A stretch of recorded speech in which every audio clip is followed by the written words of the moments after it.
Halo, selamat pagi. Seperti pada video yang lepas-lepas berkenaan solar. Okey, hari ini kita sambung barang-barang yang diperlukan untuk setup tenaga elektrik menggunakan solar untuk jimat elektrik di rumah. Item yang pertama, papan solar. 2 biji papan solar 100 watt setiap satu dengan harga RM500, satu lebih kurang 200 setengah. Item yang kedua, power inverter. Beli yang 24 volt RM300. Solar controller item yang ketiga, RM100. Yang ni beli yang 50 ampere. Jangan terlampau tinggi, jangan terlampau rendah. Ada yang 20 ampere. Belilah 50 ampere. Supaya besok kita nak upgrade papan solar menjadi 3 atau 4 keping. Jadi tak perlu lagi kita tukar solar controller yang baru.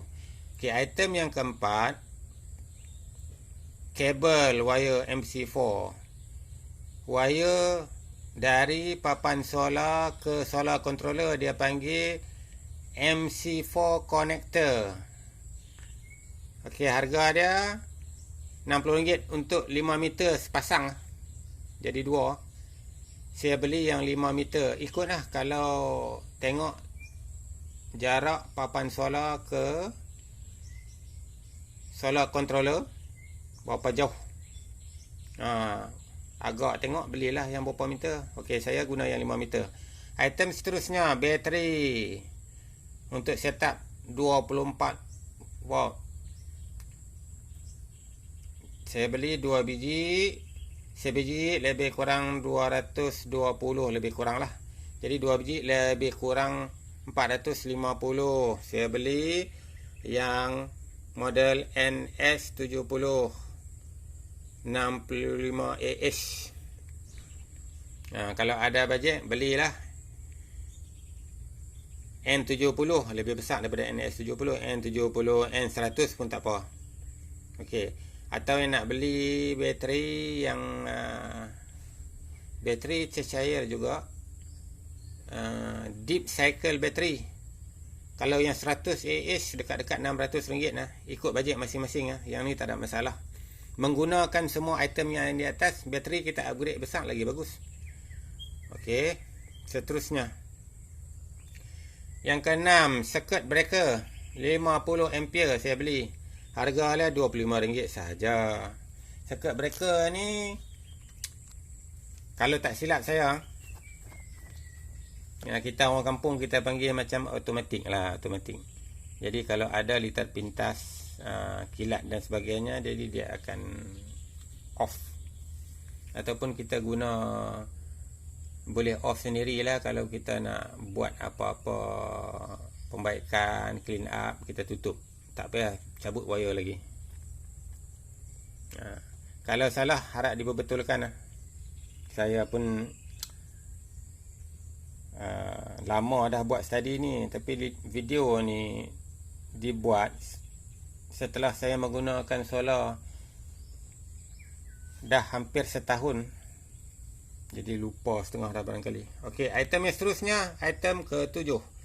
Lain-lain ni termasuklah wire untuk kita buat sambungan dari bateri ke power inverter, dari solar controller ke bateri, lepas tu kepala bateri atau pengikat bateri dan lain-lain lah. Sini saya tak lebih kurang RM100, ataupun mungkin lebih sikit lah.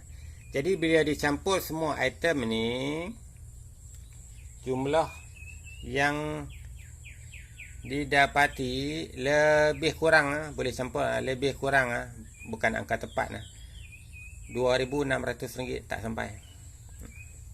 Maaf, RM1,600, tak sampai RM1,600. Sebab tu saya letakkan bajet lebih kurang 2,000. ikut macam kadang-kadang mungkin kita ada modal 2000 kan, kita nak set up menggunakan papan solar yang 150 watt 2 keping. Ikut masing-masing yang tu. Okey, saya tunjuk di sini ya. Sekarang jam baru 9.30 pagi, cuaca redup. Sekarang musim hujan. Tengok, dia tengah cas ha. Okey. Sekarang bateri, kekuatan bateri ialah 24.9 volt. Semalam saya guna, dia turun sampai 24.1.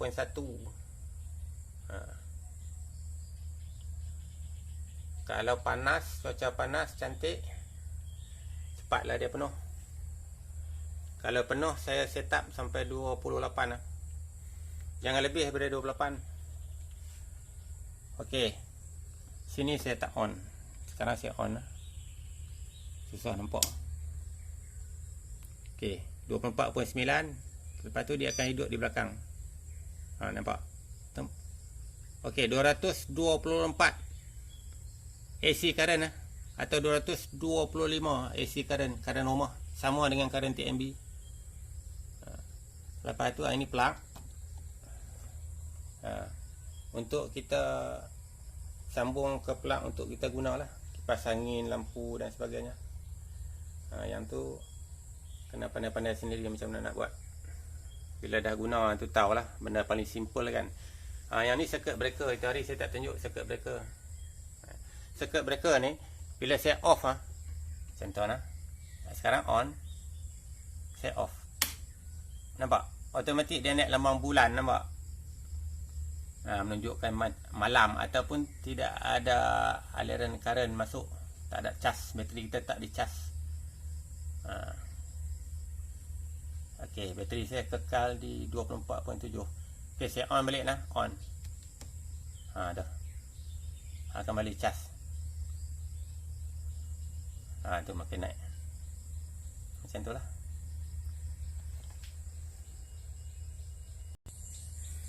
Ini bateri. Hari ni redup mah. Gelap semua. Okey.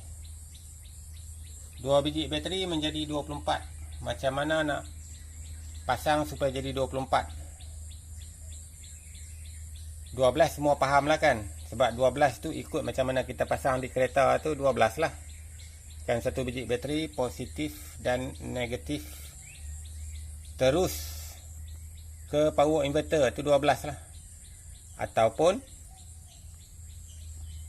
2 biji bateri, nak cerita kan pasal 12, 2 biji nak jadi 12, sambungan selari. Sambungan selari maksud dia macam ni. Positif bateri yang pertama sambung kepada positif bateri yang kedua.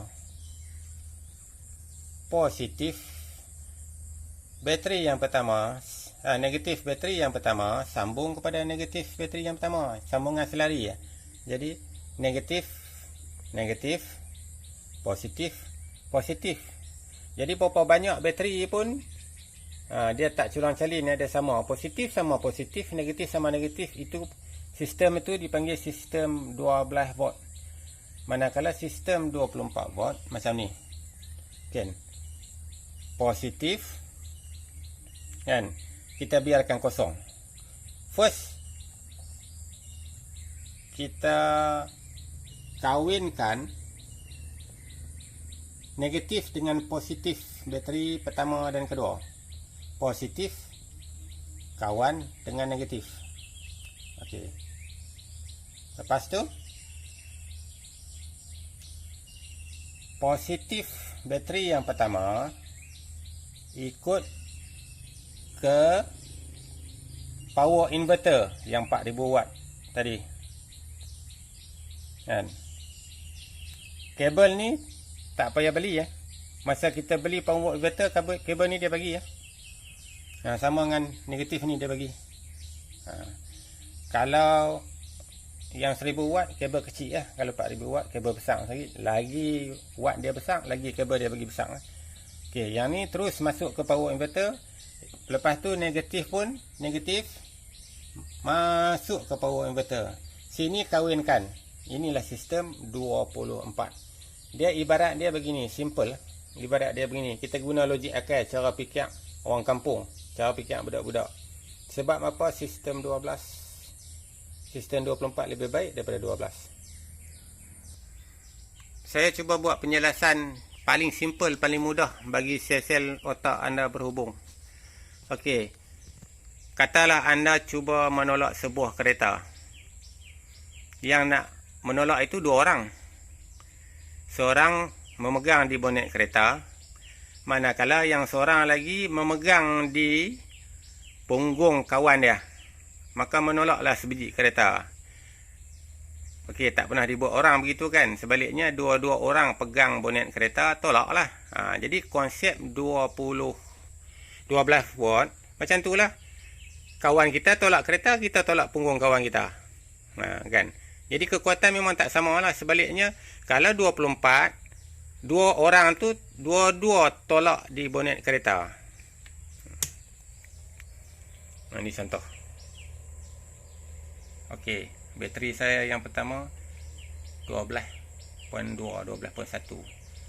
Voltage yang terbit 223 AC, 12.1 DC direct current. Ingatlah bateri adalah direct current. Current rumah adalah alternative current. Direct current. Tak faham juga. Okey, direct current, direct lah. Arus terus.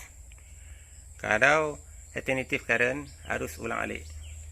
Arus terus dengan arus ulang alik ini, arus ulang alik lebih efisien dan lebih jimat lah. 24.4. Okey, ada apa nak tambah? Saya ingat setakat tu dulu. InsyaAllah. Kalau ada apa-apa pertanyaan, boleh tanya di ruang komen. InsyaAllah saya jawab. Okey, bye-bye.